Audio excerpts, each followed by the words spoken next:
Hello and welcome to News Central Now. I'm Darshan Usman. Details of the story. Federal government convenes meeting as Labour threatens indefinite protest over electricity tariff. Togo's constitutional court confirms ruling party's victory in country's parliamentary election. Libyan custom boss arrested over massive illegal gold shipment. Details of these stories and more in a moment. Let's begin the news by telling you that the federal government will next week hold a crucial meeting to address the demands by organized labor for the restoration of the power subsidy and the reversal of the hike in electricity tariff. The spokesperson for the Ministry of Power, Mrs. Florence Eke, made the disclosure in Abuja on Monday. Organized labor held protest on Monday and has threatened to continue with the protest indefinitely, stressing that it might take drastic action should the government fail to reverse electricity tariff hike. The protest paralyzed activities at the Federal Ministry of Power and the Nigerian Electricity Regulatory Commission and also disrupted the operations of the distribution companies across the country. The nationwide protests were triggered by the federal government's decision to raise electricity tariffs and remove the subsidy from the power sector. Meanwhile, the Nigerian Labour Congress and the Trade Union Congress of Nigeria on Monday called for an immediate reversal in the hike in electricity tariff. This was as members of the union stormed the headquarters of the Nigerian Electricity Regulatory Commission in Abuja to protest the hike, saying the increase saddled with the rising cost of living and removal of fuel subsidy is taking its toll in Nigerian workers. News Central's Emmanuel Bagudu reports. Members of organized labor converged en masse, chanting songs of solidarity. You go to market, they tax you. You go to church, they tax you. You go to mosque, they tax you. They say the recent hike in electricity tariff is placing further burden on workers, thus urge the Nigerian Electricity Regulatory Commission to reverse its recent action. Instead of building power plants that you need to construct gas pipelines, and gas pipelines will easily be destroyed, will even be vandalized. There are over 30 river basin authorities. Some have the capacity to give us even 30 megawatts, 40 megawatts if we install turbines in them. I'm telling NEC today that if they experiment this in the next 4 years, the next 3 years, Nigeria will face power sufficiency, energy sufficiency. Businesses will thrive. NEC should stop increasing tariff on only 4,000 megawatts, year in, year out. Nigeria cannot develop with 4,000 megawatts. No way. You cannot develop industrially with 4,000 megawatts. Some countries of the world, America and China and others, are talking of over 1 million megawatts of electricity. We did not vote government to power in order for them to suppress us with taxation.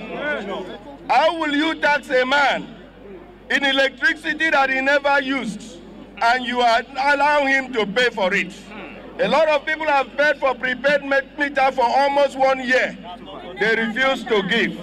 They depend so much on what they call estimated billing. Why do I have to pay if I leave my house for 1 month and I off all the appliances? After successfully gaining access to the premises of the commission, the chairman of the commission came out to address them. We have listened to you, we have listened to the concern of Nigerians, and will make adequate case and representation to the policy side on the issue of affordability of tariffs. After listening to the response of the chairman of the NERC, organized labor said they are going to go and visit all the stakeholders and make sure that no stone is left unturned until this matter of electricity tariff is brought to the front burner and ease the life of workers. In Abuja for News Central, I'm Emmanuel Bagudu. In a similar vein, commercial activities were on Monday halted at the corporate headquarters of Benin Electricity Distribution Company after the organized labor shut down the premises of the company to join the nationwide picketing of electricity distribution companies over a hike in tariff. The protesters also closed down the Edo State office of the Nigerian Electricity Regulatory Commission in Benin City. Our correspondent, Emmanuel Bagudu, reports.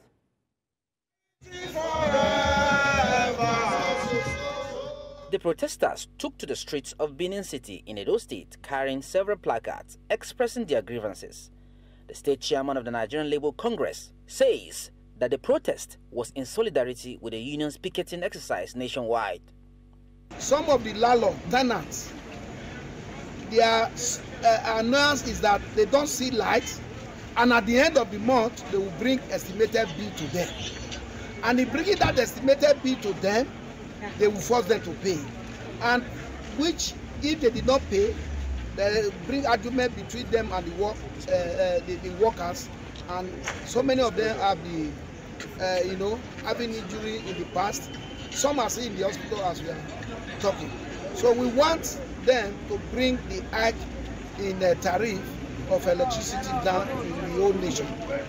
The state chairman of the Trade Union Congress says that the hike in electricity is similar to death penalty on ordinary workers in the country. We have come here today to make Nigerians know that the trade centers feel the pain which they are going through.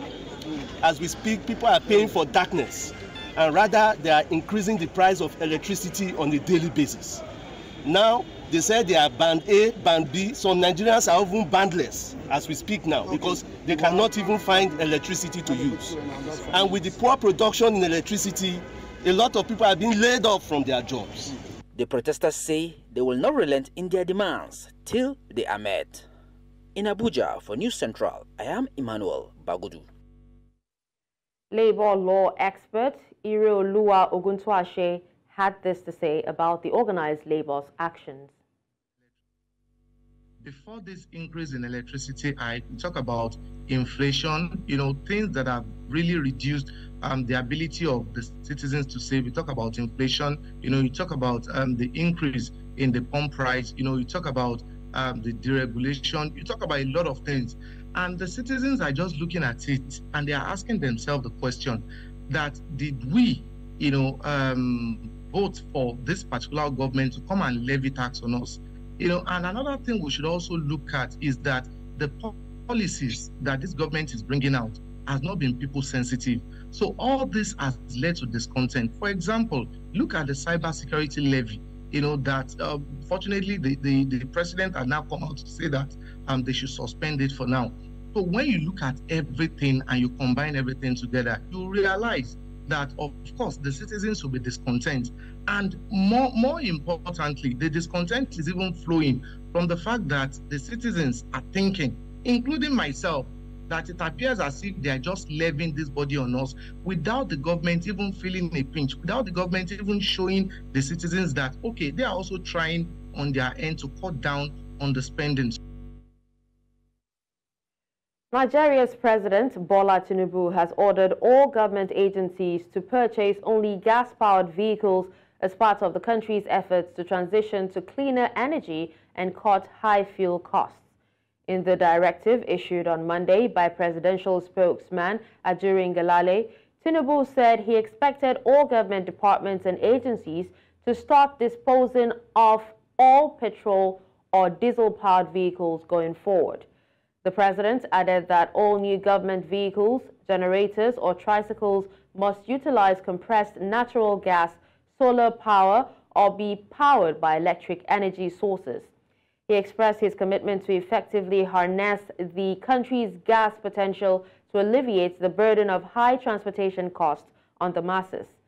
Nigeria holds Africa's largest gas reserves, but they're underutilized due to inadequate processing facilities. The Economic and Financial Crimes Commission has charged former Minister of Aviation Hadi Sirika, his brother Ahmed Sirika, and his company Enginos Nigeria Limited with over 19.4 billion naira fraud. The sum is said to be for several aviation ministry contracts from the former minister to Enginos Nigeria Limited, owned by Sirika's younger brother Abubakar. The Sirika Brothers and Engineers Nigeria Limited will be arraigned before Justice Belgore of the Federal Capital Territory High Court in Garki, Abuja on Tuesday. It is the second criminal charge the EFCC will be filing against the ex-aviation minister. He was last Thursday arraigned for 2.7 billion naira fraud before the High Court of the Federal Capital Territory in Abuja on 6 counts alongside his daughter Fatima, brother-in-law Jalal Hamma, and Al-Barak Investment Limited. They pleaded not guilty and were granted 100 million naira bail each. To election matters now, the Independent National Electoral Commission has warned that there will be no extension of the stipulated date for political parties in Ondo State to submit the list of their governorship candidates with their deputies for the upcoming election in the state. The chairman of the commission made this known during its second regular quarterly consultative meeting with political parties for the year 2024. Idong Joseph has the report. The meeting by the Independent National Electoral Commission was convened to prepare political party leaders for the upcoming Ondo and Edo governorship elections that are scheduled to commence in the next 4 months. The chairman of the commission updated leaders of the various parties present on the preparations for the elections in both states, saying that it has already made public the final list of candidates for the election in Edo State. He urged political parties in Ondo State to submit the names of their candidates before the required deadline. Political parties have been given 23 days, over 3 weeks, from the end of primaries to prepare and submit the list of only 2 candidates, governorship candidate and running mate, to the commission. There will be no extension. While urging political parties to continue to maintain law and order as they set to commence their campaign, he announced that INEC will resume its continuous voter registration in the both states to enable eligible citizens participate in the polls. He also appealed to political parties and other stakeholders to help mobilize prospective registrants for the exercise and to see the need for early registration. The Commission has decided to conduct the registration at ward level and our state headquarters instead of our local government offices and a few designated centers, as was the case in the past. This means that there will be 192 ward registration centers in Edo State and 203 centers in Ondo State. Before the meeting broke into an executive session, the chairman of the Inter-Party Advisory Council of Nigeria tasked politicians to shun utterances that will promote violence. Political parties must adhere strictly by their constitutions in conducting congresses, primaries, and conventions. The high expression of interest and nomination fees charged by some political parties should be reviewed, despite being internal affairs of the parties. While the successful outcome of any election rests on the fact that stakeholders play their parts, it is the hope of many Nigerians that INEC, as the electoral umpire, will use the Edo and Ondo elections to regain the confidence of citizens away from the controversies of previous polls. In Abuja for News Central, I am Idong Joseph. Thank you, Dong, for that report. And now, the Edo State Labour Party chapter has accused the state government of interfering in the affairs of the party in the state. The governorship candidate of the party warned officials of the state government to stay clear from the party ahead of the upcoming governorship poll in the state, saying party faithfuls will refuse to be distracted ahead of the upcoming governorship election. We are asking the government in power, we're asking them very nicely to please stay clear from Labour Party. Don't come here. We have no room for you. We are sending a note of warning to those who are orchestrating this confusion. That confusion does not exist here. We are clear in our minds where we are going. Osadebe Avenue direct. I'm speaking directly to Marvelous. Exactly. I'm talking to him. I not put water for mouth as I talk. Day your day, day our day. News Central now returns after the break. Stay with us. Welcome back and thank you for staying with us. The Nigeria Police Force has arrested a notorious armed robbery syndicate specialized in dispossessing passengers from their commercial vehicle. Among those arrested and paraded include others involved in various crimes like robbery, burglary, and fraud. News Central's Samuel Best reports. We'll bring that report to you in our subsequent bulletin. Now, Rivers State Governor Simenalayi Fubara has vowed that his administration will set up a panel of inquiry to probe the last administration. Fubara spoke on Monday after inaugurating Dagogo Iboroma as the Attorney General of the state following Iboroma's screening and confirmation by the Victor Kojombo-led House of Assembly. It was gathered that the governor lamented the grand-scale sabotage of his administration, saying that the state was in a critical situation.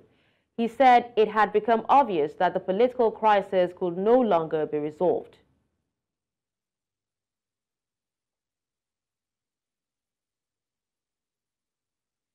To health matters now, the governor of Delta State, South Nigeria, Sheriff Oborewari, has assured the federal government of the state government's partnership and commitment to the growth and development of the health sector in the state.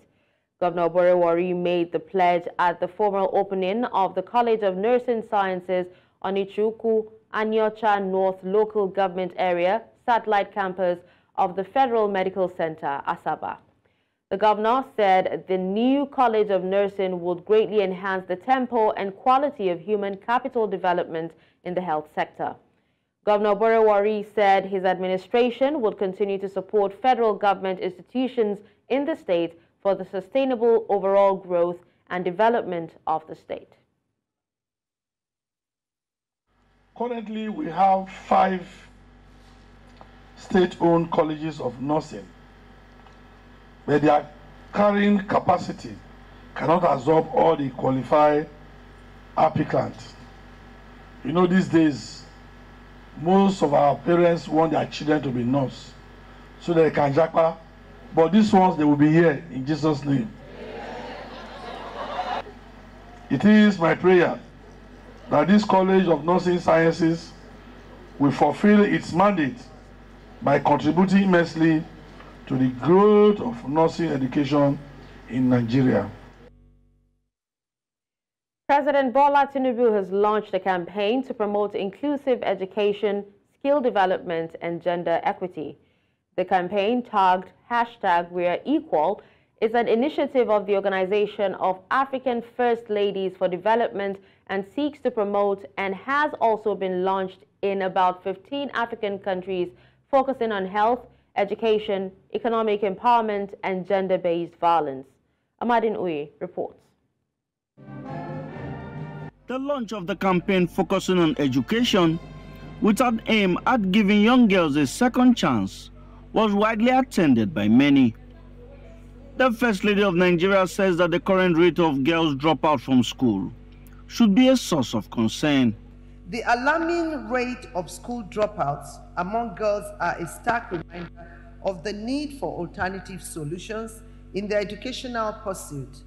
The consequences of these challenges are profound, affecting not only their individual lives, but also attendant socio-economic implications to our nation.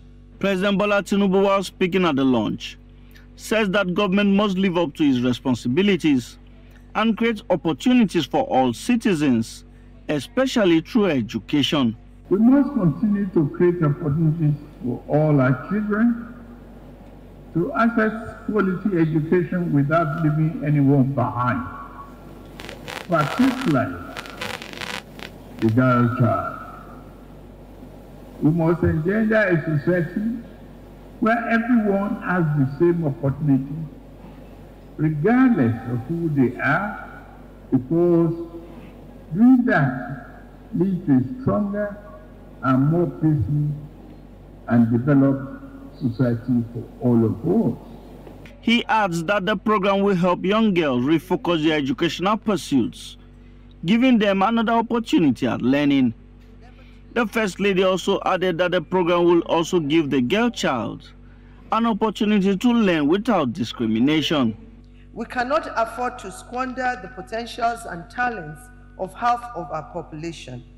The program not only recognizes the inherent potential within every girl child, but also offers a tailored educational approach that resonates with their unique circumstances. This initiative offers a second chance to young girls who might have dropped out of school to be able to further their education and fulfill their dreams. The program was initiated by the African First Ladies and aims to advance gender equality and narrow the gender gap across the continent. In Abuja for News Central, I am Amadine Uyi. The presentation of assorted food commodities from the National Strategic Reserves to vulnerable persons in Plateau State has begun. The formal presentation of over 19,000 bags of grains weighing 50 kilograms each from the National Emergency Management Agency to the Governor of Plateau State, Caleb Mutfwang, for on-4 distribution to the vulnerable persons took place on Monday. News Central's Chizoba Nyongwe brings us more in this report. Earlier this year, President Bola Tinubu had directed the Ministry of Agriculture to release grains in the National Strategic Reserves for distribution to worst-hit persons in the country as part of efforts to cushion the impact of the removed petrol subsidy. A few months after, the presentation and distribution of same directive have begun. Director General of NEMA, represented at the event, gave further directives on the exercise.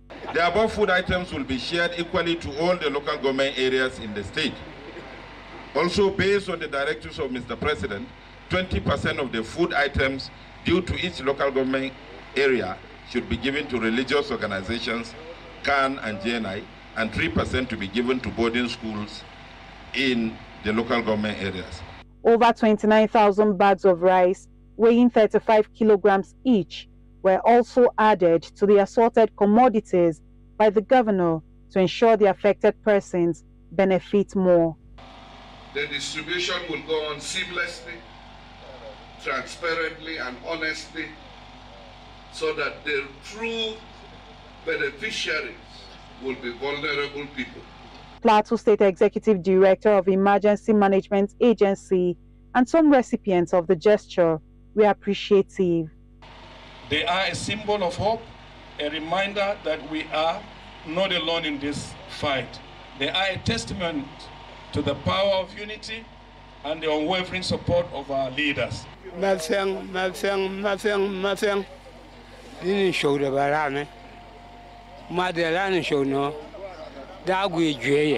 President, with the present situation, he has alleviated a lot of lives, and we're very grateful. I pray that as they are going to share it, let it go around. Despite assurances that the commodities will be judiciously distributed, especially with the likes of the EFCC and ICPC being part of the team, concerns have been expressed over the manner palliatives provided by government for the poor still end up in the hands of those who may not be in need of such assistance.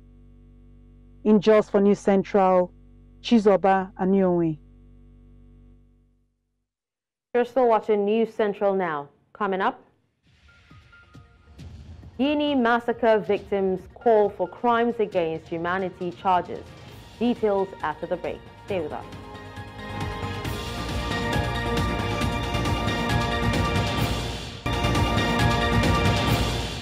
The news continues in West Africa, where lawyers of victims of a 2009 massacre in Guinea have called for the charges in the landmark trial to be reclassified as crimes against humanity as closing arguments got underway.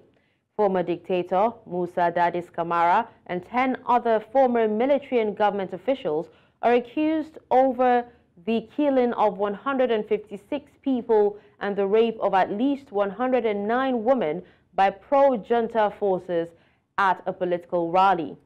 They face a string of charges including murder, assassination, rape, torture, intentional assault and battery, kidnapping, arson and looting. As the trial, which opened in September 2022, entered its final stage on Monday, the court asked lawyers to ensure that defendants know their fate before the August recess. Togo's Constitutional Court on Monday confirmed provisional results from last month's legislative elections that saw President Faure Gnassingbe's ruling party win a crushing majority. Court President Jobo Babakane Coulibaly announced at its headquarters in the capital Lome that Gnassingbe's Union for the Republic Party won 108 of the 113 parliamentary seats. Opposition parties won the other 5 seats up for grabs in the April 29th vote. The court has rejected all appeals lodged by the opposition.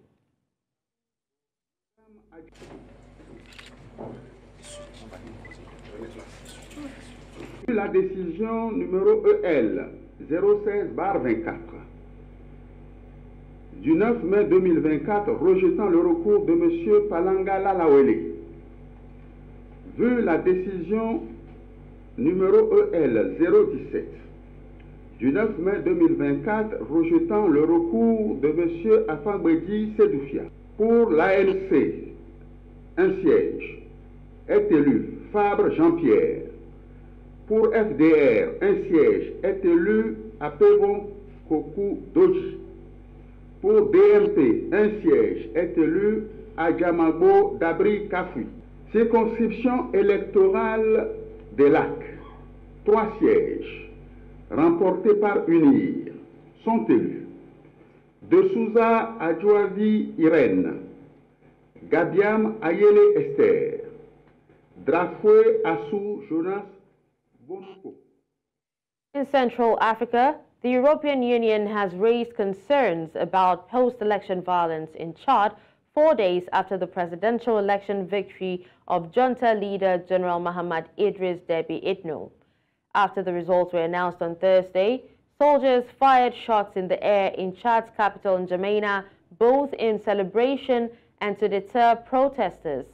The Chadian media reported there were some deaths caused and numerous injuries by these joy shots, but the government refused to give the number and forbade hospitals to do so, citing respect for medical confidentiality.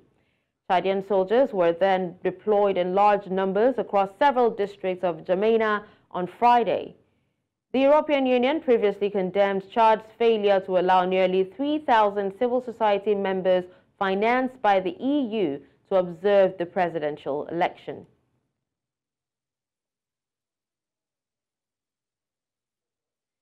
In southern Africa, the death toll from the collapse of a building in South Africa has risen to 30, with another 22 people still missing a week after the structure came crashing down. City officials said rescuers pulled 10 more bodies from the rubble at the site in the southern city of George on Monday. Rescue teams have worked tirelessly since the 5-story apartment block, which was under construction, suddenly collapsed last Monday. 81 people, mostly construction workers, were at the site at the time. 29 people have been rescued so far, and they include a man who was pulled out on Saturday after 116 hours under the rubble. Search teams have vowed to comb every cavity among the wrecked building, but the chances of survival are fading.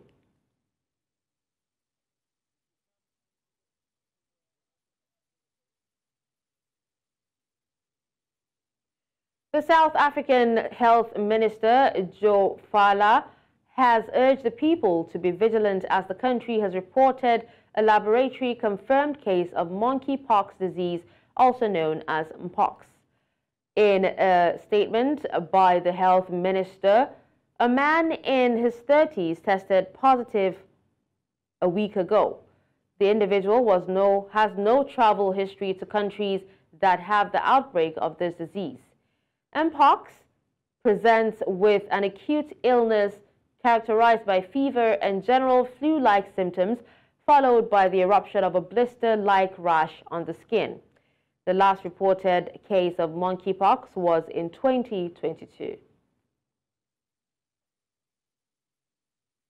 Now we move to North Africa, where Libyan authorities have arrested the Director General of Customs and other customs officials for attempting to traffic abroad about 26 tons of gold worth almost 1.8 billion euros. The Libyan prosecutor's office did not detail the suspected origin of the massive amount of precious metal, greater than the national gold reserves of many countries.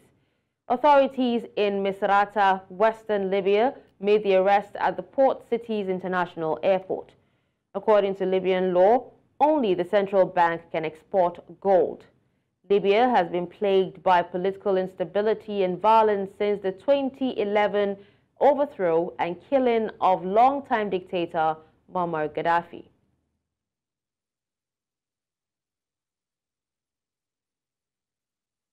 Still ahead.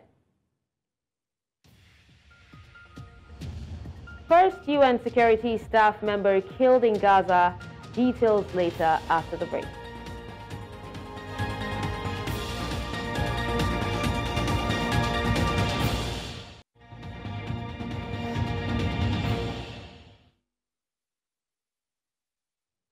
Now on World Wrap, a United Nations Department of Safety and Security staff member has been killed and another injured in an attack on their vehicle in Gaza on Monday. Farhan Haq, Deputy spokesperson of UN Secretary General Antonio Guterres, made this known during a briefing at the UN headquarters in New York. The deceased and the other surviving staff were traveling to the European hospital in Rafah when their UN vehicle was struck. To learn of the death of a United Nations Department of Safety and Security staff member, an injury to another DSS staffer when their UN vehicle was struck as they traveled to the European hospital in Rafah this morning. The Secretary General condemns all attacks on UN personnel and calls for a full investigation. He sends his condolences to the family of the fallen staff member. With the conflict in Gaza continuing to take a heavy toll, not only on civilians but also on humanitarian workers, the Secretary General reiterates his urgent appeal for an immediate humanitarian ceasefire and for the release of all hostages. 12 people were killed and at least 60 injured after a billboard collapsed during a fierce storm in India's financial capital, Mumbai, officials said Monday. An excavator was digging through the wreckage as rescuers raced to find any survivors after the signage collapsed at a petrol station in the city's east, trapping dozens of people underneath. Gaurav Chauhan, an inspector with the National Disaster Response Force, said 8 bodies had already been removed from the wreckage, while 4 more bodies are still buried inside the debris. Now we have taken out almost 8 bodies, okay, and now we have just located 4 bodies, as I told you earlier. 4 bodies are inside. We have located them, but we cannot remove them due to this petrol pump, and the situation can be hazardous. It's been created. This is not a disaster. Okay, if this hoarding would have been properly installed, if the foundation would have been that strong, so this casualty would have not happened. This area is a marshy land and it is also a low-lying area. So when in such a kind of marshy land where they have to install such kind of huge hoardings, the installation itself, the foundation of that hoarding should have been gone more near the rock. Rivers in South Brazil rose anew on Monday as flood rescue efforts intensified, and President Luiz Inácio Lula da Silva conceded authorities had not been prepared for a disaster of such magnitude. More than 600,000 people have been displaced by heavy rains, flooding and mudslides that have ravaged the southern Rio Grande do Sul state for about 2 weeks. At least 147 people have been killed and more than 800 injured in the deluge, and 127 people reported missing. Hundreds of cities and towns and part of the regional capital, Porto Alegre, a bustling city of 1.4 million inhabitants, have been underwater for days, with streets turned into waterways.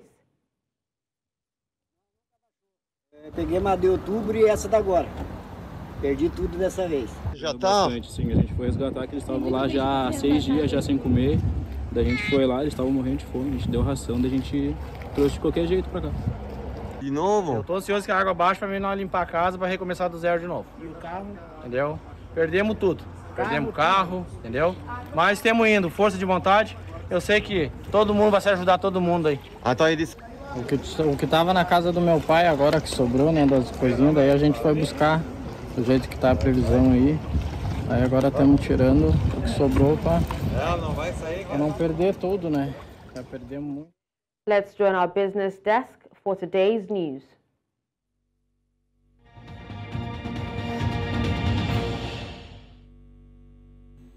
Welcome to Business News. In the first quarter of 2024, Nigeria saw a 6.28% decline in total direct foreign exchange remittances, amounting to $282.6 million.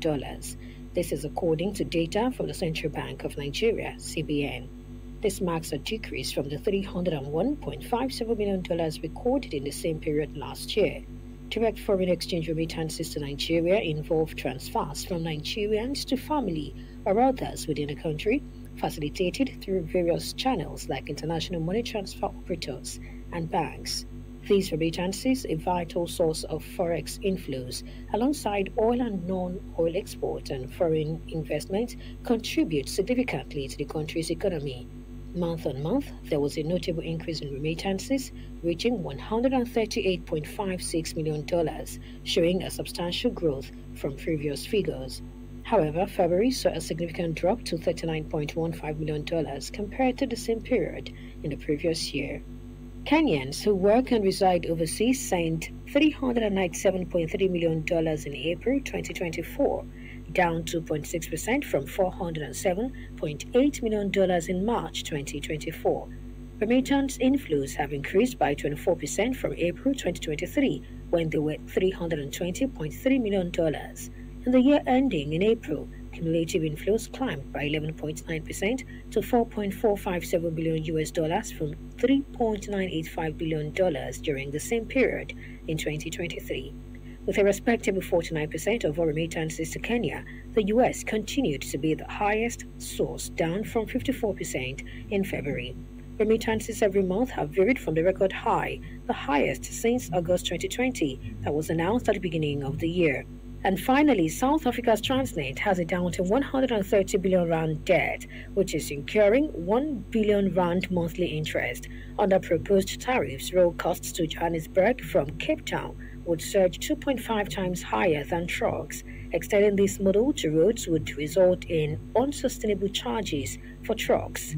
This tariff shift indicates a departure from Transnet's core mission of reducing logistics costs as a percentage of transportable GDP, signaling reliance on tariff hikes to navigate financial turmoil rather than seeking private sector investment or state intervention to manage debt from past mismanagement.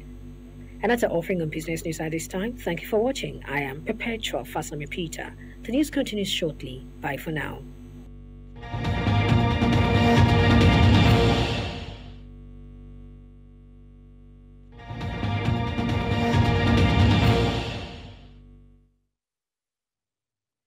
In the world of sports, the African Soccer Governing Body has finalized the scheduling of the next African Nations Cup for December 2025 following deliberations regarding its timing. Initially proposed for the summer by the host country Morocco, led by President Fawzi Lekja, FIFA's arrangement of the inaugural 32-team Club World Cup during the same period prompted extensive discussions among stakeholders. As per the CAF headquarters in Cairo, Egypt, the biennial tournament has been officially rescheduled for December 2025. However, there is uncertainty about whether this timing will remain unchanged given the ongoing debates and considerations among officials and involved parties. The case involving middle-distance runner Caster Semenya will be heard by the Grand Chamber of the European Court of Human Rights on Wednesday ahead of a final ruling. Semenya, 32, was born with differences in sexual development and faces restrictions from competing in female track events without taking testosterone-reducing drugs. The South African believes World Athletics is showing discrimination against athletes with her condition. The case before the ECHR is against the Swiss government for not safeguarding Semenya's rights stemming from a Swiss Supreme Court ruling 3 years ago. This unique convening of the ECHR Grand Chamber consists of 17 judges, with its verdicts being final. World Athletics rules restricted testosterone levels in female runners competing in track events from 400 meters up to the mile. Kylian Mbappe clinched France's Player of the Year award for the 5th consecutive time at a Paris ceremony, capping his 7th-season tenure at Paris Saint-Germain. Now, the 25-year-old earned the accolade for his outstanding performance in Ligue 1, scoring 44 goals across all competitions for PSG. Confirming his departure from PSG, Mbappe is expected to join Real Madrid after his contract ends.